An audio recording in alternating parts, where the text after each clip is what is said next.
All right, Dragon Ball Super fans, we're about to have Caulifla, if I pronounce that right, the fusion of Kale and Caulifla via Patar Fusion in the next episode of Dragon Ball Super. And the question is it too much too soon? But I guess you could say the real question is, will fusion be the downfall of Universe 6? Because of a few reasons here. Keep in mind, Champa keeps relating the fact that, hey, you know what? It really isn't about power because we realize we can't defeat Jiren. He's just way too strong.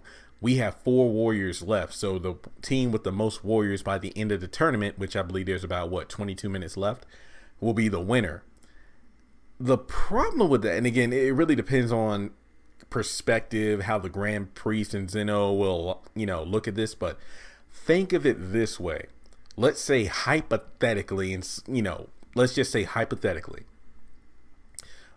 we get Caulifla, they fuse, and then they remain fused for 22 minutes. Keep in mind that Patar fusion is said to last 1 hour or 60 minutes for non-gods. So we're looking at mortals, hence why Vegito diffused in the Zamasu arc. However, remember that was due to power output draining, 53 minutes right off the bat, because they diffused after 7 minutes using Vegito Blue.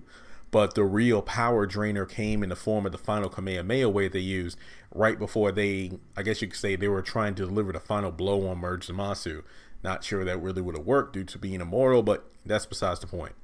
Now, in the preview, we see them fuse and they're in base form, but that drives the question. Let's say that Caulifla mops the floor of several fighters, and the two Namekians, given the fact we haven't seen much screen time of them, but they've been fighting base Gohan, I believe it's base, because I didn't see his bang go down, base Gohan and Piccolo.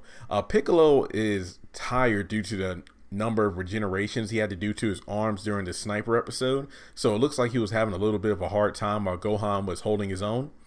So honestly, let's say if Gohan bust out maybe one of his Super Saiyan levels or Ultimate, and again, this is just speculation here, I'm guessing he would probably mop the floor with the Nameks. That's just my speculation, but let's just be honest, power scaling in this tournament has been less than, I guess you could say, consistent, where in one moment, Ribrianne is holding her own against Super Saiyan Vegeta, and then in one of the more recent episodes, base form Vegeta was rocking the house with Ribrianne with just basic ki blasts, not final flashes or big bang attacks,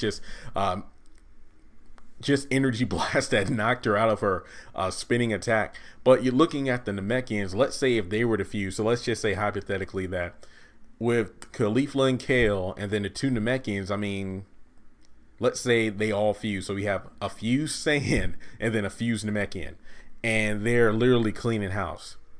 But will they be counted as two fighters or four? Hear me out here. Because let's say if they make it to the end of the tournament, time's up, they're doing a head count of what universe has the most fighters left, if there's like a few scattered individuals around the arena. Let's say Universe 11 still has Jiren, Topo, and Dispo, so that's 3. But, Goku is like the last one for Universe 7, so they lose. Pretty much anybody who has less than 3 loses.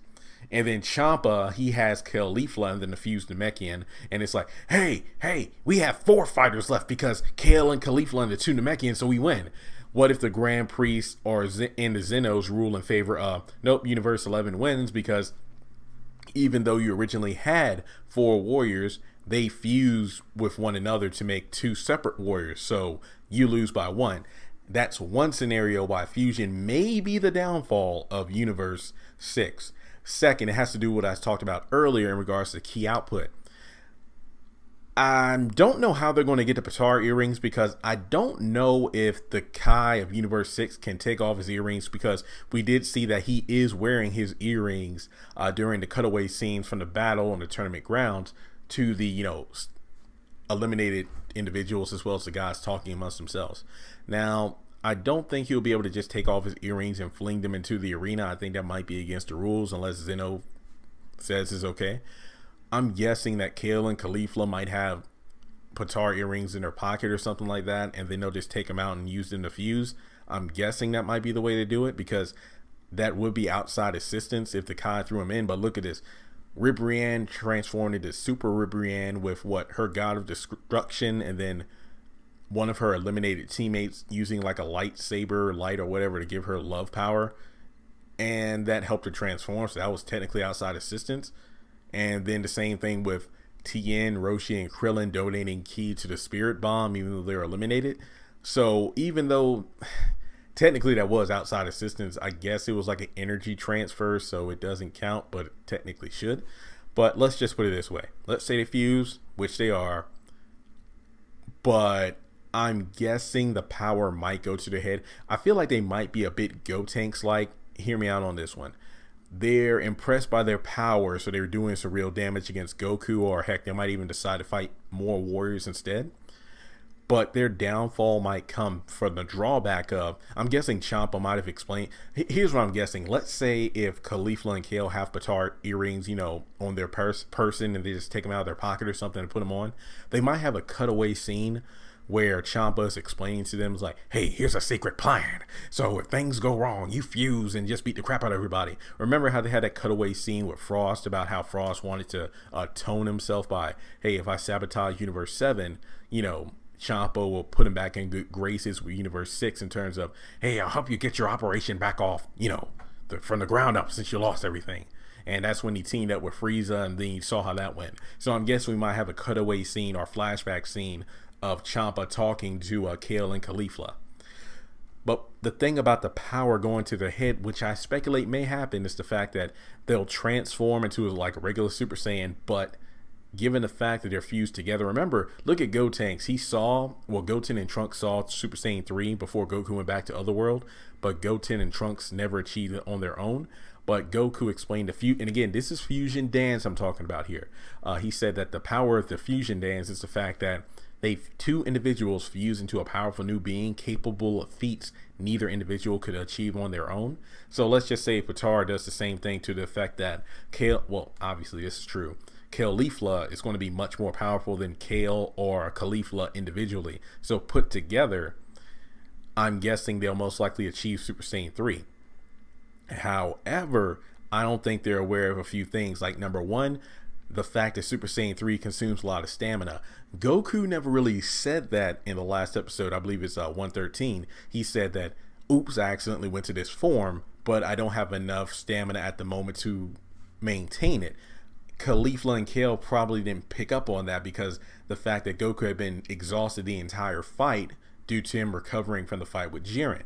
Number two on the Super Saiyan 3 power. Let's say they use Super Saiyan 3, but along with not realizing the key stamina that they're losing with the form, remember, just like Gotenks, going Super Saiyan 3 reduced the 30-minute fusion to 5 minutes. I'm guessing that if those two went Super Saiyan 3, it will reduce the hour time limit of the Petard fusion. And right when they're about to achieve victory, they'll defuse and get, beaten as a result. Let's say if they go against somebody like Topo, or keep in mind that Topo is literally Super Saiyan Blue tier, if not stronger. So I'm guessing that, who knows here, because maybe him and Vegeta will continue their battle, but they won't finish for whatever reason it gets interrupted.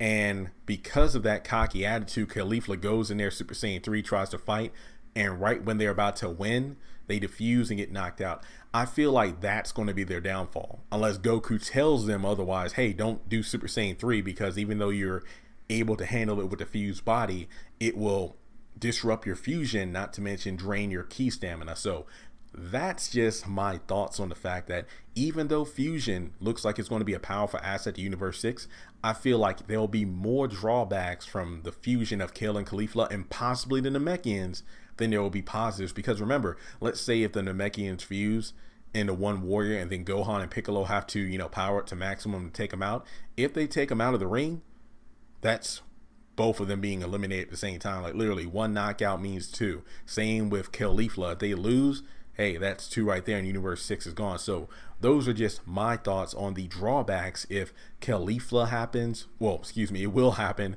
as well as the Namekians that they fuse as well. So let me know your thoughts in the comment section below. Do you think fusion, though very cool to see, could be a very negative thing for Universe 6?